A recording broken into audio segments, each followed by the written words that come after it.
an elective induction at 39 weeks, terrified of going into postpartum psychosis. Her eyes were wide open and she was just staring at me with love and wonder. That was really, really sweet that she knew who I was. I ripped it out. I could never do a natural birth. Hey guys, it's Lizzie. This is my birth story video.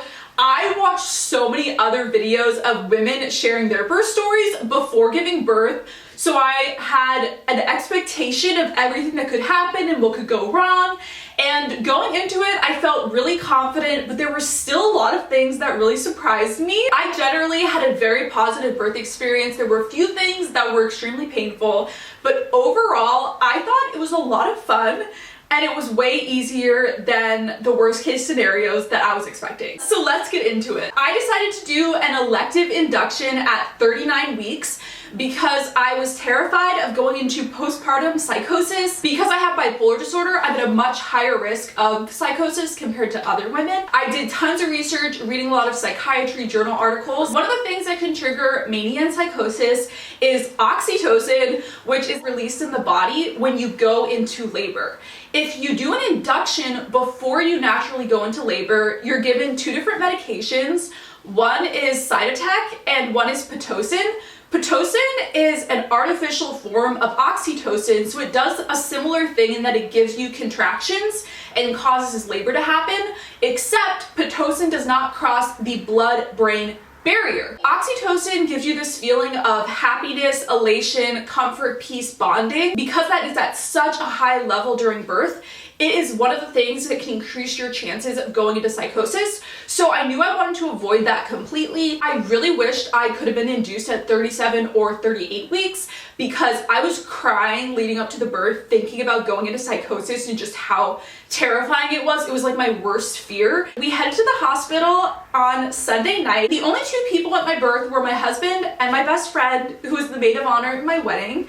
The last thing I did before going to the hospital was attending mass. Since going to mass makes me feel so peaceful and it's just a normal part of my week, it made me feel really calm and chill heading to the hospital. We got to the hospital on Sunday night and I filled out some paperwork, and then we got put into a triage room, which is smaller than the labor and delivery room, and that was just for the first night. So I switched into my adorable hot pink birthing gown. They attached something to my stomach which just tracked the baby to make sure the baby's okay, which filled me with so much joy because the whole pregnancy I was terrified of losing my baby. And we went to the hospital twice in third trimester because I felt reduced movements and felt like she might die. And so being able to be attached to that finally and knowing I would be attached to it until she came out alive and was okay was the most amazing feeling. I also decided to bring my two favorite pillows and two of my favorite blankets from home so that I was super cozy on the bed during triage, in the labor and delivery room, and in the recovery room. And it was so nice being able to have my own pillows and blankets because I love being cozy, and that made the whole experience so much better. So my psychiatrist called my OBGYN doctor at the end of my pregnancy and she's like, listen, it's extremely important Lizzie gets enough sleep. Sleep deprivation can trigger psychosis. Make sure she's not woken up throughout the night. So this was on my chart. Looking back now, I actually think it's really funny how often they woke us up because I had this like beautiful perspective, like I'm gonna get a full night's sleep before I give birth.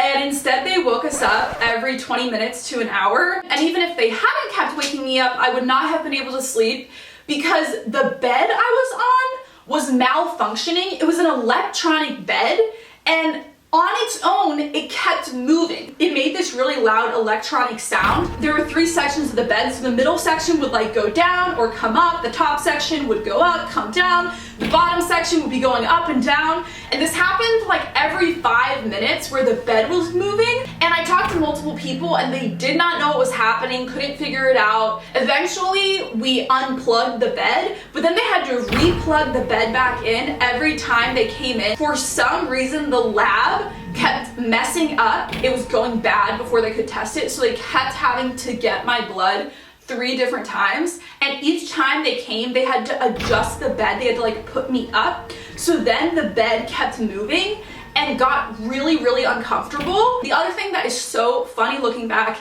is they had a giant computer monitor that was a huge light in the room. So I had an eye mask, luckily, that shut out the light. And then every time someone came in, they had to turn on another light. The IV was the worst part of giving birth. Extremely painful, and it caused like this massive bruising. I have such a low pain tolerance. I thought that this was just how IVs felt because I've never had one before. But I did ask them to put it in again so many times, and they didn't. I kept asking for them to inject my arm with a numbing cream, and they thought it was so weird that I was asking, and they're like, oh, we don't do that. I was told this was an extremely busy night on the labor and delivery floor, and I think that contributed. Even if they were not waking us up constantly, the bed wasn't mysteriously moving all the time, there wasn't a giant light, there wasn't noise from the bed and the other people in the hospital. Even if none of that was happening, I still would not have been able to sleep because the IV was so extremely painful. I even said like it was an 8 out of 10 pain level, and one of the nurses said like, oh, most people on a 6 pain level are already crying, like not believing me that it was painful. So my advice is if your IV is extremely painful, it could just be placed wrong. So I was finally given the first drug Cytotec around, I think like 1 a.m. It took them a long time to get things started. I started crying around 3 a.m. because I realized I would not be sleeping at all, and I was just terrified, like, oh, this sleep deprivation is going to cause psychosis. And then I talked myself down from it, and I was just like, it's fine, you're gonna stay up all night, you've never gone into psychosis from sleep deprivation before, you'll be fine. So I just sat up in bed and was on my phone editing photos for Instagram, editing my maternity photos on Lightroom because I couldn't sleep. I finally was able to sleep around 7 a.m. and I was praying, and I was just giving off a list of 10 things I was grateful for about the experience. It was really nice being able to focus on thankfulness. I fell asleep for a couple hours. Then I was woken up again, and I was told that I could order food before I got the Pitocin. So then we ordered breakfast. We waited like an hour and a half. It did not come. During that hour and a half, my IV was so extremely painful, so eventually I ripped it out. I immediately felt so peaceful and so strong and so ready to give birth because the constant pain was gone. So then I still hadn't eaten since dinner the night before, but I was like, I want my epidural, let's go to the labor and delivery room. Once I asked for the epidural, I was on a wait list because the anesthesiologist was in a surgery for a C-section. So there were about 30 minutes when I was in extreme pain. I started having very strong contractions from the Cytotec, and I'd listened to an audiobook on natural birth just in case my epidural didn't work. I wanted to be like prepared with like mindfulness and stuff, and the contractions were so extremely painful. I could not think of anything else besides how painful they were. None of the techniques worked. And I don't know if the Cytotec made the contractions a lot worse. I know Pitocin does. But for me personally, I could never do a natural birth. I was given a new IV, which did not hurt at all. I couldn't even feel it in. It was in for 2 days, and it was totally fine. So my advice is if your IV is extremely painful, it could just be placed wrong. Once I got my epidural, the nurse kind of held me and helped me breathe. It did not hurt at all getting the epidural needle in, and I have a very low pain tolerance, so I think it won't hurt most people. I told my husband, do not comment on how big the needle is, because I saw a YouTube vlog where a husband was like, the needle's so big, when his wife was about to get it, which kind of like freaked her out. So I was like, do not comment on it, do not make facial expressions. So the needle was put in, and I started feeling the effects within like 3 minutes, even though they said it would take 30 minutes. I could not feel the needle going in, and they don't actually leave a needle in, they leave a plastic catheter. For me, I could not feel the epidural in me at all. It was like I forgot that I had the epidural. I was kind of freaked out at the concept of like a giant needle and like something being in my back, but I could not even feel it was there even when I was like sleeping on my back. I loved my epidural so much. I was so happy. After the these like horrific contractions to just be in complete peace with zero pain. It was the best feeling ever. I also was given the Pitocin. I was given a lot of water through my IV because I was so dehydrated. Basically, I could control the epidural, so if I wanted it to be stronger, I could tell them, which did happen a couple times where I felt like a little bit of pressure and then they were able to put more medication in it. They also put the catheter in, which I didn't feel at all, and it was actually very nice because in third trimester, like you constantly feel like you have to pee, and not having that feeling anymore, I love that so much. And I ended up taking a nap after that. I had my sleep mask, which really helped a lot, and my husband took this really funny photo of me that is not at all staged. Like I didn't know he was taking a photo. I was just like smiling in pure peace and elation because I had my epidural. But my next birth, I will get my epidural sooner because you can ask for it whenever you want. I was given my Cytotec, I think around 1 or 2 a.m. and then I was fully dilated to 10 centimeters by I think around like 7 or 8 p.m. What I really recommend that helped so much is I made vegan beef broth by bringing these bouillon cubes, and then we also brought our water heater and we plugged it in, and then I brought a bowl and a spoon, and so we were able to make broth for me during the day that I was able to drink. And then we also brought popsicles, and then I brought my giant water bottle. And so being able to have a lot of broth, it made not being able to eat so much easier. And honestly, I did not really feel hunger until the very end. I thought that would be so hard, but it really wasn't at all. And I mean, I made sure to eat a ton of food the day before and the night before, so I'm not sure if that helped. Another thing I was really scared of was the cervical checks, which basically is when the doctor will put her fingers inside your vagina to feel how big the cervix is opened.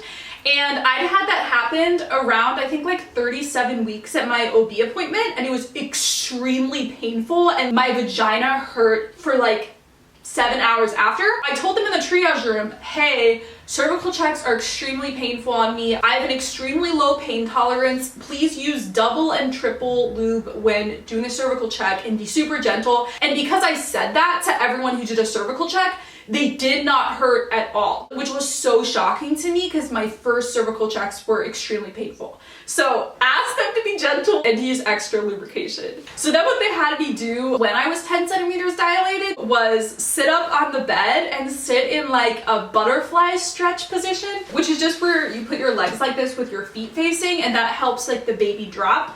So I think we did that for about an hour, and that's when I did my makeup, got ready for my birth photos and birth video. I had my push playlist made with tons of my favorite songs, and I had a mini Bluetooth speaker to have there, so that was really nice being able to listen to my favorite songs. Then the pushing part, which was the easiest part by far. Pushing part, which was my favorite. I found pushing extremely fun. It's the same feeling you get from going on a run, weightlifting at the gym, doing an exercise class. It's just like a little bit of physical exertion that's really, really fun. And I'm sure not all women feel like this, but because I do work out a lot and go to the gym a lot and love the feeling of when you're like exhausted but pushing through anyway, because I love that feeling, I really enjoyed the pushing part. And then when I was resting between each contraction, I just lay back in the bed, which was super cozy. For me, what made the pushing stage so fun and so easy is that you get a break. So you'll have your contraction where you push, but then you'll get a break for like, I don't know, 30 seconds, a minute, 3 minutes. I'm not really sure how long it was between my contractions, because for me, when I was pushing, I was in such a state of focus that it felt like 5 or 10 minutes, but it was really an hour and a half. So it feels so short. And if you don't have the epidural, it might feel a lot longer. But because I didn't have any pain and was just like doing some physical exertion, then taking a break, it honestly felt pretty easy. For me, it's harder running 2 miles than pushing a baby out. What they did, which I super recommend, is they put a mirror in front of me so I could actually see the baby coming out of me. I could literally see her head like a few inches in. She was almost all the way down. My baby was already like halfway down the birth canal once I started pushing. So I'm so glad I waited that hour because it made the pushing so much easier. I felt the urge to push, which is just a feeling like you really have to poop. That's the best way to describe it. So I did not want to push on my back because I was so scared of getting vaginal tears. I had done the perennial stretches the last few weeks of my pregnancy to decrease the chance of 3rd and 4th degree tears. Perennial massage or perennial stretch, however you want to call it, it can only prevent 3rd and 4th degree tears, so I was going to be really happy as long as I didn't get a 3rd or 4th degree tear. They had kind of like stirrup things to put your heels on. I started pushing on my side, so my legs were still up a little bit. When you push on your side, it basically opens up your pelvis more. There's a lot of different birth positions to open up your pelvis, and being on your back with your legs out is one of the worst ways to push. It can take a lot longer just because your pelvis is closed more. And also when you push on your back with your knees open, it increases the chance of vaginal tears. So just from research I'd done on birth, I knew I did not want to push on my back with my knees opened. I would only push on my back if my knees were together. And my epidural was at a perfect strength, which I learned from my doctor that you can control how strong your epidural is. So if you feel like you can't feel your legs at all, your epidural could be too strong. So my epidural was at a perfect level because I was fully able to move my feet and move my legs.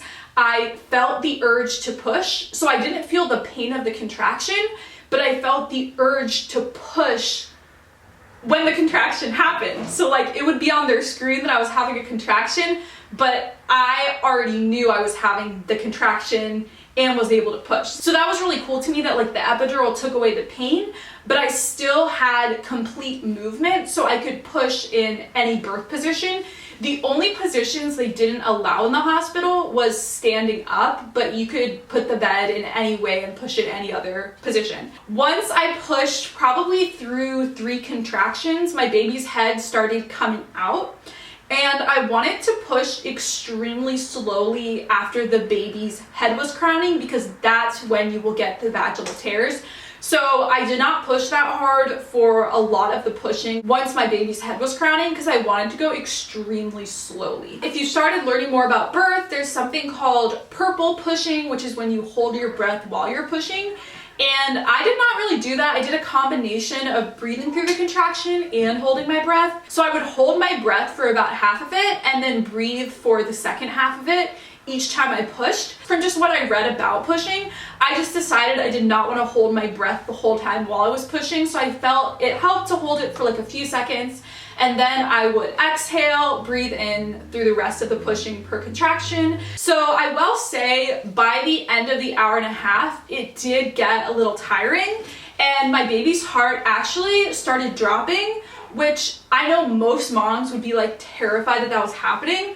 But because of the incredible medical team who just seemed like so competent at their jobs, and my room was literally next to the C-section room, I was like, there's no way my baby's gonna die. They were just like, you have to push with more effort. So my last 2 or 3 contractions, I exerted a ton of energy, like max power, and it was actually kind of hard. I remember I was holding my husband's hand, closed my eyes to just like focus more, and I was praying as I was pushing, and for I think like the last contractions, I asked for the saint who we named our daughter after. I asked that saint to pray with me so that I could push hard, and the last like 5 minutes was exhausting.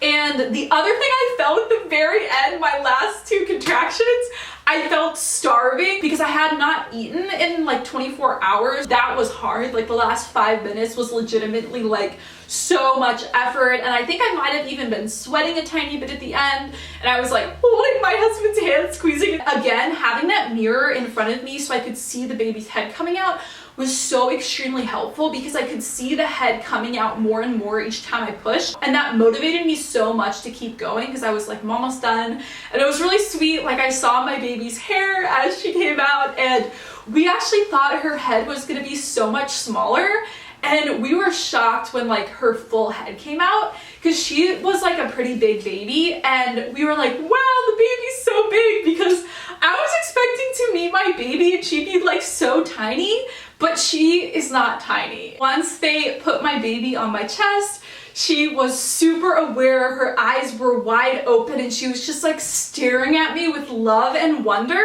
And I talked to her, and it was just so sweet because since babies in the womb can hear their mother's voice and they know their mother's smell, my baby immediately knew who I was and just felt so comforted when she was with me. I remember when we were going to our recovery room, they had to take her off of me to put her in a swaddle, and she started screaming, like crying so loud. And then once she was given back to me, she was completely calm. So that was really, really sweet that she knew who I was, and then she was so mad when she wasn't on me. I remember that part of the birth so vividly, of her looking at me for the first time and meeting her. And it's just so sweet because for the second half of the pregnancy, I felt my baby move like all the time. And so finally being able to meet your baby and see her face and see what she looks like and hold her and feed her, it's just the most beautiful experience, and it is like one of my favorite memories of my entire life, meeting my baby for the first time and looking at her. Something else I loved about my birth experience was seeing my placenta. I asked my husband to take a picture of it because he was commenting on like how big it was, and I was so proud of myself when I saw how big the placenta was, because in my first trimester I was completely exhausted, like similar to being in a severe depression episode, because my body was building my placenta, which is an organ, and so it just made me feel so validated in how hard first trimester was when I saw like, oh, I was building this gigantic thing. No wonder I was so exhausted and just laying in bed all the time and sleeping so much. Like I was building this giant organ. So I really recommend taking a photo of your placenta. I have the photo on my phone. I'm so proud of myself for building my placenta and building my baby. I only had a 2nd degree tear on one side. It wasn't the area between my vagina and my butt. It was on the side. And I also had one inside of my vagina, which was really interesting. I didn't know that that could happen, but my postpartum pain level was super low. For postpartum, I barely felt any pain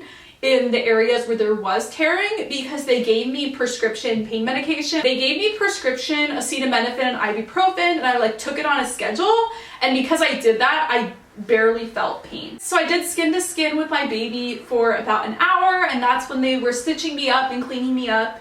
And I wasn't really aware of what was going on because I was just, you know, meeting my baby for the first time. The thing that I was not expecting was how much blood came out after the baby came out. And it definitely scared my husband more than me, because when you're in the zone of pushing and meeting your baby, you're just so focused that you can't really think about anything else. So when I saw how much blood there was and when they were sewing me up and everything, like I didn't even realize what was happening. It was an hour of them like stitching me up, but it honestly felt like 5 minutes. It was so quick. Because I had my epidural, I could not feel them stitching up my vagina. But if you don't have an epidural, they can put like a numbing cream, like I don't know if it's a shot or what it is, but they can numb the whole area so you do not feel them stitching you up, because that would be extremely, extremely painful. So if you can feel them stitching you up, let them know immediately so they can get rid of that pain. Then they were able to sit me up, and I breastfed my baby for the first time, and she was so cute, and she knew exactly how to breastfeed, and it didn't hurt at all. So I was just very lucky that her latch has been so good for my breastfeeding journey. I was so grateful to get to bond with her in that way. So then I ordered food delivery. You're not allowed to eat right away. You have to wait a little bit after giving birth. But even though I was starving during the last contractions when I was pushing, I was no longer hungry once my baby was born because I was so excited to meet her, so I was not focusing on like anything else. So I want to talk about pooping while you're giving birth. It happens to almost every single woman. You're going to poop while you're pushing, and for me, I did not care at all. I could tell when I was pooping, and I could kind of tell that she was wiping it up. For me, the pooping was not like all at once, like one big piece of poop. It was like the poop was gradually coming out. And even though there were like probably 5 different people there who were watching, I didn't care at all. Because it was like, they see this every single day. Every single shift, they see women pooping while giving birth. So I literally didn't care at all. And going into it, I didn't think I would care that I was pooping, just because like, it's so normal to them. But just so you know, the pooping, it's not like one moment where you poop, it's like happens throughout, at least it did for me. So then after it'd been like an hour and a half, They put me on a wheelchair and they put baby in like a little bassinet with wheels, and my husband pushed my baby and the nurse pushed me, and we went into our recovery room. My recovery was really easy because I was on pain meds, just acetaminophen and ibuprofen. I did not feel any pain. I was super prepared for the mesh underwear and like all the stuff you put in the underwear after giving birth. They have these mesh underwear, and inside you put a giant pad, ice pack, numbing cream, like all this stuff to make sure that your vagina and the area around it and the tearing is not hurting. And between that and the pain meds, it was so easy. I'll definitely make some more videos about what it's been like taking care of a baby. I absolutely love being a mom. It is so much fun. I love the infant stage so much more than I even thought I would, because I didn't think babies would have huge personalities, but even as an infant, my baby has had her own personality. And I have not gone into postpartum psychosis or mania or depression or anything. So I'm very grateful for my psychiatrist, for my psych meds I'm on, which is 600 milligrams of Seroquel, 300 milligrams of Lamictal, which are safe for pregnancy and to breastfeed on. I just heard my baby cry, so I'm glad we're done with this video now. I'm gonna go feed her. Thank you guys so much for watching, and I love you so much. Bye!